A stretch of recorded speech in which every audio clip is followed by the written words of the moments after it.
Bonjour à tous, le pluralisme politique version 1984. Je vous préviens, en écoutant cette vidéo, vous vous apprêtez à commettre un crime contre la pensée unique.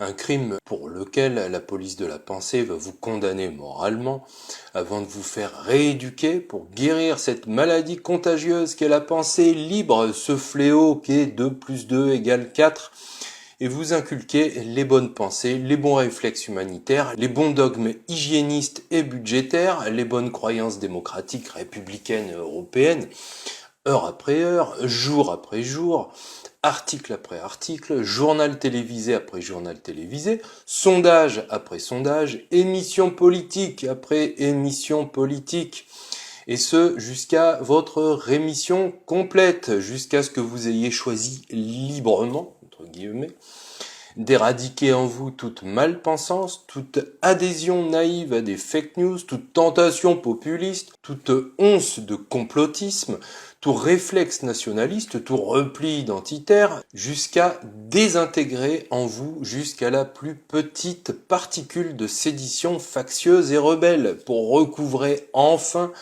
votre humanité perdue et faire de vous, repentant et docile, un bien-pensant naturellement orthodoxe, incapable d'une pensée mauvaise, qui aura intériorisé les attentes de la police de la pensée. Cette police de la pensée hygiéniste et qui nous gouverne pour notre propre bien, pour notre bonheur, quitte à sacrifier beaucoup de nos libertés, et qui attend de nous non seulement une complète obéissance à la volonté de l'État, mais aussi une complète uniformité d'opinion sur tout sujet, acquise grâce au sondage Deus ex machina, en nous révélant même plus ce que nous devons penser, mais ce que nous pensons. Ô sublime perfidie, jour après jour, en temps réel, et comment nos opinions évoluent jusqu'au consensus en 3 sondages évolutifs. Comprenez bien que si les politiciens et hauts fonctionnaires non fonctionnels, si le gouvernement, juge, parlement, ces racailles du haut utilisent la technique de pouce au crime avec donc les racailles du bas, en ne remplissant jamais leur mission, avec vous, elles utilisent le terme de novlangue, arrêt du crime, c'est la faculté de s'arrêter net comme par instinct au seuil d'une pensée dangereuse.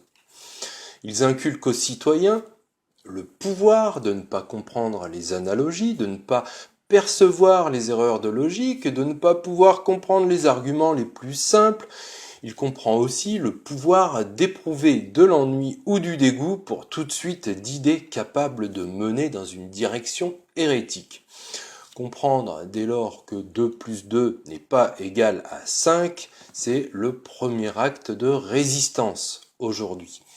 Comprendre que nous vivons dans une dictature orwellienne qui proclame par la Constitution et par la loi qu'elle garantit le pluralisme politique, condition de la plus bonne démocratie, mais en verrouillant en même temps l'accès aux médias pour les malpensants, ces complotistes sans dents, sorte de nouveaux sans-culottes au sang impur, qui contestent la réalité démocratique, et c'est l'objet de cette vidéo. Par quels moyens la racaille mondialiste détruit-elle le pluralisme? C'est ce que je vais vous expliquer, et vous verrez qu'on nous prend vraiment pour des cons. Alors je vous déroule le raisonnement étape par étape. D'abord, premièrement, le droit par essence est là pour organiser le devoir-être juridique d'un fait sociétal. C'est le législateur qui est chargé de cette mission. Prenons la loi du 30 septembre 1986 relative à la liberté de communication dans les médias audiovisuels. Le législateur veut organiser le devoir-être donc juridique du fait sociétal suivant, l'influence des médias audiovisuels, télé et radio sur la démocratie. Deuxième point, la loi a pour but, pour finalité, de régler le problème au mieux. La finalité de la loi de 1986, c'est de limiter dans une certaine mesure la liberté des médias audiovisuels pour permettre le pluralisme politique qui est reconnu, à juste titre d'ailleurs, comme une condition de la démocratie. Troisième point, la loi a un objet concret qui doit permettre d'arriver à atteindre son but. L'objet de cette loi, c'est de donner mission au CSA de déterminer les temps d'antenne que doivent avoir les partis politiques pendant toute la durée de vie démocratique de la nation, pendant les élections et hors élections. Et cette délégation de mission de service public, faut-il le rappeler, n'est pas un blanc-seing. Le CSA doit respecter les principes constitutionnels de l'état de droit, la hiérarchie des normes, parce que ce n'est qu'une autorité administrative indépendante qui produit de la réglementation et ses délibérations doivent être conformes à la loi et à la Constitution. Et c'est pourquoi le Conseil constitutionnel et le Conseil d'État ont affirmé maintes fois d'ailleurs que le CSA doit accomplir sa mission sans méconnaître les normes de valeur constitutionnelle qui s'imposent à lui, à savoir d'abord la liberté médiatique en vertu de l'article 11 de la Déclaration des droits de l'homme et du citoyen, les normes démocratiques en vertu donc de l'article 3 de la Constitution qui dispose que le peuple est souverain et que les élus n'ont que l'exercice de la souveraineté. L'article 4, lui, impose la participation équitable, non égale, mais équitable des partis et groupements politiques à la vie démocratique de la nation. Je précise que les citoyens formant le peuple souverain doivent pouvoir choisir souverainement leurs représentants et en conséquence, il faut qu'ils aient une chance réelle et sérieuse de former leur opinion politique de manière éclairée et puissent l'exprimer librement lors du suffrage. Ainsi, le pluralisme ne doit pas être considéré avant tout comme un droit accordé miséricordieusement aux partis politiques pour pouvoir défendre leurs idées, même saugrenue devant les citoyens, mais surtout comme la condition du choix réellement souverain des citoyens lors des élections, qui doivent connaître donc les programmes et comprendre les conséquences de leur vote. C'est ça la démocratie. Alors, question, le CSA respecte-t-il ses prescriptions démocratiques et constitutionnelles ou les bafoue-t-il d'un revers de main à travers sa réglementation ? Quatrième point, le régime juridique développé par le CSA. D'abord, comprenez bien ce point duquel découle tout le reste. Un régime juridique consiste à déterminer le devoir-être d'un fait sociétal, et ce, au moyen d'un ensemble de règles de droit qui vont déterminer les conséquences juridiques, appelées le traitement, pour quelqu'un ou quelque chose, appelé le cas, qui se trouve dans tel ou tel contexte, qu'on va appeler la situation. Vous avez donc l'équation C plus S égale T, étant précisé que les cas et les situations peuvent être considérés par le législateur comme semblables ou différents, et que s'ils sont considérés comme différents, la discrimination entre semblables et différents doit reposer sur des critères objectifs et rationnels en rapport avec l'objet de la loi et conformes à sa finalité. Oui, l'essence du droit, c'est de discriminer. Alors, dire qu'on lutte contre les discriminations, c'est affaiblir le droit et entrer dans la grande confusion. Alors, comment le CSA a conçu ce régime juridique de pluralisme ? On va se focaliser, pour pas alourdir, sur la période hors élection, soit plus de 80% du temps de vie démocratique de la nation, quand même. Pour les 20% restants, il y a quelques petites différences, d'ailleurs. C'est la délibération qui est concernée du 22 novembre 2017 du CSA qui détermine les règles de passage dans les médias hors élection. Que dit-elle ? Elle dit « Le président de la République et ses soutiens forfait d'un tiers du temps d'accès total à l'antenne » sur un large panel d'ailleurs de médias télé et radio. Et tous les autres ont le droit à 2 tiers, donc à un accès entre eux équitable à l'antenne en fonction de 2 critères. D'abord, le critère de représentativité, composé des résultats électoraux, du nombre d'élus et des indications de sondage. Autrement dit, plus vous êtes politiquement représentatif, plus vous avez le droit de vous exprimer dans les médias. Et deuxième point, la contribution à l'animation du débat politique national. Plus vous êtes exposé dans les médias audiovisuels, voire sur Internet et actif, plus vous avez le droit de vous exprimer dans les médias audiovisuels. Alors pourquoi, à votre avis, la récompense, c'est de pouvoir s'exprimer dans les seuls médias audiovisuels ? C'est simple, les médias audiovisuels, c'est E, qui touche simultanément et directement tous les millions de téléspectateurs, car les fréquences dites hertziennes, qui constituent un monopole, sont attribuées en nombre limité. Et c'est là que tout se joue, quand presque tous les foyers ont la télé et que le nombre de fréquences est limité contrairement à Internet. Imaginez que cette chaîne Citoyen et Héritier puisse passer dans des millions de foyers simultanément quand ils allument leur poste. Alors, il y aurait peut-être plus que 30 vues. L'audience Internet, radio-télé, donc, n'est pas la même parce que les pratiques n'ont pas du tout la même nature, la même cible et la même portée. Il fallait le préciser. Alors, analysons le processus juridique. Ça permettra d'en tirer des leçons sur comment on nous prend pour des cons. Le CSA, si on traduit juridiquement son action, a considéré que, d'abord, les cas sont identiques, partis politiques. Il a considéré également que leurs situations sont différentes selon un critère de représentativité, élus et sondage, et de contribution à l'animation du débat politique. Il applique alors un traitement différencié du temps d'antenne selon une logique un tiers forfaitaire pour le président, le gouvernement et ses soutiens, 2 tiers proportionnels pour tous les autres hommes politiques. Ces critères, selon le CSA et apparemment toute la classe politique dans son ensemble, ainsi que le législateur et les juges, Conseil d'État, Conseil constitutionnel, sont corrects. Autant vous dire que ce sont tous des brels.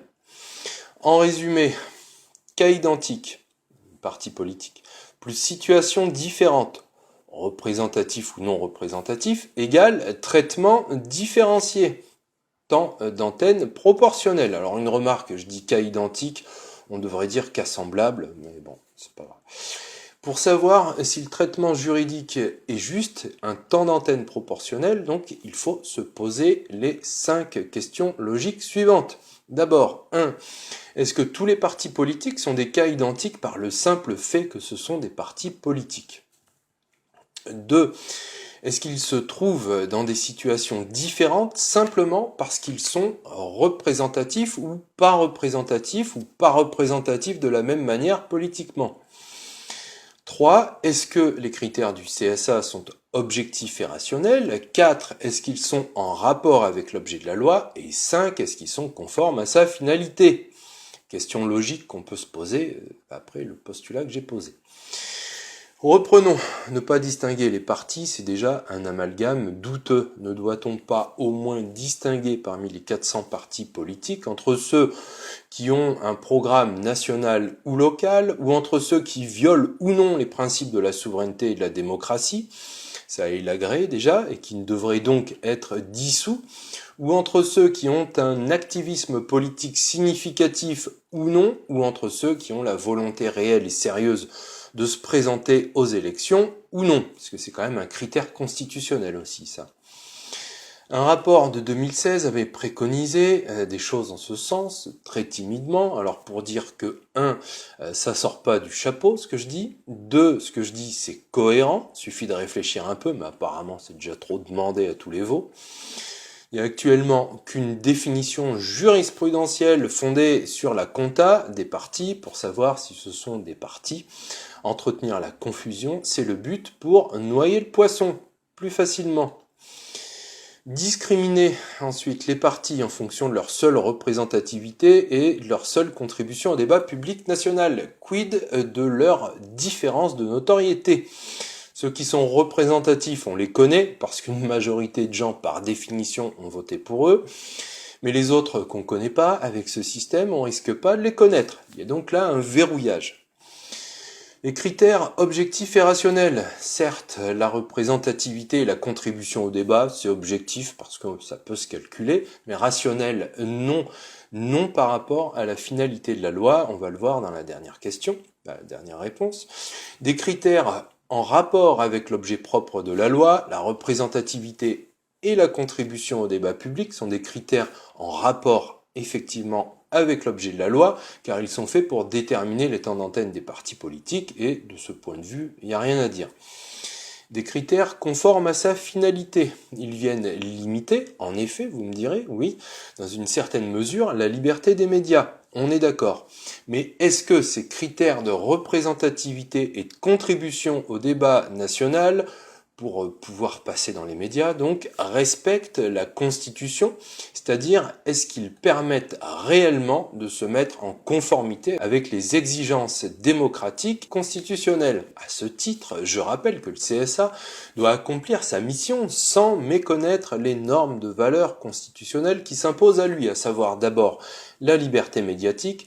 Alors, je remarque que ces critères de représentativité électorale et de contribution au débat public national, pour avoir le droit de passer dans les médias audiovisuels, à aucun moment n'empêche les médias, jamais, de donner beaucoup plus de temps d'antenne à un candidat non représentatif, jamais élu de rien, et qui a créé un parti avec des financements douteux et dont l'adhésion s'est faite sur le nombre de clics, si vous voyez à quoi je fais référence, des gens qui ne savaient même pas qu'ils adhéraient en consultant une simple page internet, enfin bref. Donc la liberté médiatique est très respectée, trop respectée, beaucoup trop respectée. Il y a un trou dans la raquette et les médias ont là la possibilité de mousser le premier mytho venu.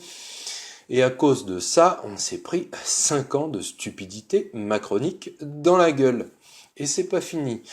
La démocratie, elle impose fondamentalement et en dernier ressort que les citoyens, et c'est fondamental, aient une chance réelle et sérieuse de former leur opinion politique de manière éclairée pour l'exprimer ensuite librement lors du suffrage. Discriminer les partis selon qu'ils sont représentatifs ou non, c'est exiger qu'ils soient connus pour être connus. Sauf si le média souhaite faire mousser tel candidat. D'où la question, les citoyens peuvent-ils former une opinion politique éclairée et s'ils ne peuvent connaître, voir et entendre dans les médias que ceux qu'ils connaissent, voient et entendent déjà? La réponse est non. Ces critères doivent permettre une participation, ensuite, enfin, équitable des partis politiques à la vie démocratique de la nation, dit la Constitution. Et elle ne dit pas, cette constitution, participation égale. On peut donc exclure une égalité de temps de parole entre tous qui serait contre-productive parce que la stricte égalité est strictement liberticide. Il faut donc une participation proportionnelle. Mais en l'espèce, elle n'est pas équitable, et ce, au regard de la finalité de la loi, car elle empêche les citoyens de connaître les partis politiques, comme j'ai dit, et leurs programmes, et dès lors, les empêche de former librement leur opinion politique en vue des prochaines élections, et qui dès lors se dérouleront de manière non éclairée, et en conséquence, la liberté d'expression, a fortiori, sera bafouée, puisqu'elle l'est d'ores et déjà. Donc au total, selon le CSA, hormis le forfait accordé au président et à ses soutiens, qui ont un tiers du temps de parole, la règle c'est si on connaît votre parti politique parce que vous avez eu des résultats aux élections, parce que vous avez des élus parmi vos membres, de bons sondages opaques faits par les copains, si on vous connaît aussi parce que vous êtes actif dans les médias possédés par vos autres copains, ou les mêmes copains d'ailleurs, eh bien oui, alors vous avez le droit de passer dans les médias de vos copains. Il faut être connu pour pouvoir être connu. Voilà en substance la condition du respect du pluralisme par le CSA. Du grand n'importe quoi. Et de payer 15 000 balles pour pondre ça. Mais c'est honteux. Cette délibération donc du 22 novembre 2017 du CSA qui détermine les règles de passage dans les médias hors élection devrait être annulée. Et pour cela, il faudrait saisir le Conseil d'État en recours pour excès de pouvoir. Je note que personne ne l'a jamais fait, et encore moins sur ces bases. Et puis, si quelqu'un le faisait, même si le Conseil d'État le déboutait, il faudrait qu'il justifie sa décision. Il s'enfoncerait encore plus. Je vous ferai la même analyse d'ailleurs en période électorale avec le même résultat. Alors, on annule cette délibération du CSA, vous me direz, oui, mais on y met quoi à la place? Alors, je déroule. Pour bien faire, il faudrait d'abord discriminer les partis politiques selon les critères d'adéquation des programmes avec les élections, d'activisme politique, de volonté réelle et sérieuse de se présenter aux élections. Faudrait donner aussi une définition juridique aux partis politiques. Ça aiderait à faire le nettoyage parmi les partis satellites qui ne servent qui a participé au financement des grands partis, concrètement c'est ça, et on aurait plus 400, mais uniquement les sérieux. Et si on annulait tous ceux également dont le programme politique viole les règles constitutionnelles, démocratie et souveraineté, eh ben on s'en trouverait avec une petite poignée de deux, ou moins. Pour bien faire, il faudrait ensuite discriminer les situations dans lesquelles se trouvent ces partis sélectionnés, c'est-à-dire qui ont vocation à se présenter aux élections ou qui ont un vrai programme d'envergure, qui respectent les règles démocratiques et de la souveraineté, en compensant leur manque de notoriété, c'est là le point fondamental à ces partis, en leur offrant par exemple un forfait médiatique minimal. Et ça se calcule très bien. Et au-delà de ce forfait, s'appliqueraient les règles effectivement telles qu'édictées par le CSA, qui retrouveraient alors un sens. Dès lors seulement la mesure requise de la limitation de la liberté de communication des médias, dont parle la loi, qui est même l'objet de la loi, c'est nécessairement celle qui assure aux citoyens le respect de la libre formation de leurs opinions politiques, sans qu'aucune puissance privée ou publique ne présélectionne pour eux les idées politiques admissibles, dès lors qu'elles sont constitutionnelles et démocratiques, car tout le système de démocratie représentative repose, c'est capital, dans la garantie que le peuple choisisse librement ses représentants. Ce n'est que comme ça qu'on peut, au total, respecter la loi et les règles constitutionnelles qui exigent une participation équitable des partis et non égale, car l'égalitarisme, comme j'ai dit, est liberticide, et les citoyens auraient alors une chance réelle et sérieuse de former leur opinion politique pour pouvoir potentiellement, ça dépend du respect d'autres principes aussi, pouvoir librement l'exprimer. Parce qu'à cause de ce forfait, grâce à ce forfait, ils auraient connaissance de l'ensemble des candidats et des programmes, ou du moins des hommes politiques, des partis et des programmes. En conclusion, le CSA, depuis qu'il a mis en place ses règles au nom de l'équité, détruit la démocratie avec la bénédiction du législateur, du gouvernement, des juges, de l'opposition et de tout le monde, puisque ça ne dérange personne, parce que personne ne conteste, si ce n'est d'avoir eu 0,5% du temps de parole au lieu de 1%. Toutes ces racailles de partout, pour moi, ça forme un grand parti unique, celui de la politique aérienne dégueulasse et stérile au service du mondialisme. Et le pire, c'est que ce système de malades a fait disparaître le pluralisme et la démocratie. Je finirai en citant George Orwell, 1984, page 223, s'il vous plaît. Dans un sens, c'est sur les gens incapables de la comprendre que la vision du monde qu'avait le parti, ce parti dont je parle, s'imposait avec le plus de succès. On pouvait leur faire accepter les violations les plus flagrantes de la réalité, parce qu'ils ne saisissaient jamais entièrement l'énormité de ce qui leur était demandé et n'étaient pas suffisamment intéressés par les événements publics pour remarquer ce qu'il se passait. Voilà ce qu'on peut dire aujourd'hui, en 2021, toujours d'actualité, 72 ans après. Merci de votre écoute, à bientôt.